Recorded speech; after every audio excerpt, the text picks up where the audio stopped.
ગુરુ માતા સુદીક્ષાજી સાત સંગાથજી પ્રેમથી બોલજો ધન્ય નિરાકારજી। ઉત્તમ સુખ અને શાંતિ જોઈતી હોય તો પહેલાં ધર્મ એ જ છે પોતાના માતા પિતા અને ગુરુને પગે લાગો। ભગવાન તે સર્વના હૃદયમાં છે। બહારની પથ્થરની મૂર્તિમાં નમવાથી આશીર્વાદ ન મળે।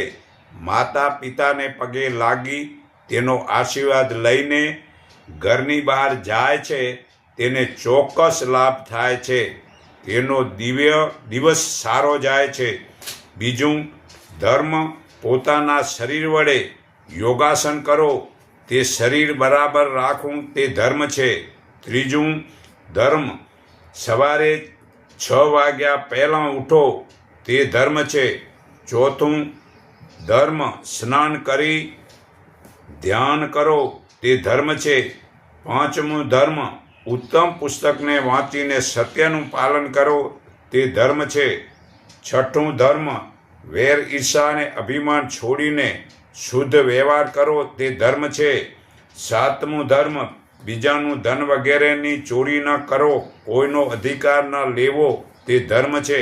આઠમું, ધર્મ સમાજનું, રાષ્ટ્રનું અને પોતાનું કલ્યાણ માટે સંગઠન માટે ત્યાગ, તપ, સેવા, બલિદાનની ભાવના રાખો તે ધર્મ છે।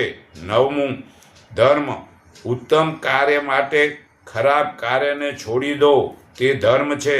10મું, ધર્મ સાત્વિક ભોજન લો તે ધર્મ છે। 11મું, ધર્મ આત્માને ઓળખવા માટે વિદ્વાનોનો સત્સંગ સાંભળી તે જ્ઞાનીને પ્રશ્ન પૂછી તે જ્ઞાન વડે મોહ છોડી સર્વે પ્રાણી માત્રના સુખ દુઃખને પોતાના માનીને સેવા કરો તે ધર્મ છે।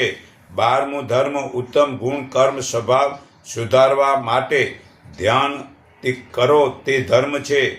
13મું, ધર્મ પરોપકાર તે ધર્મ છે।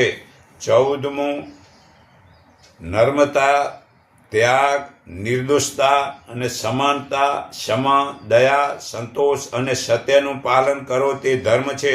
જો મુક્તિની ઈચ્છા જોઈતી હોય તો વિષયને ઝેર સમાન સમજીને છોડી દો। શબ્દના વિષયથી હરણ મરે છે, સ્પર્શના રૂપથી હાથી મરે છે, રૂપના વિષયથી પતંગિયું મરે છે, રસના વિષયથી માછલું મરે છે અને ગંધના વિષયથી ભમરો મરે છે। તે જીવજંતુ તો એક વિષયના ઉપયોગથી મરે છે અને મનુષ્ય જુએ છે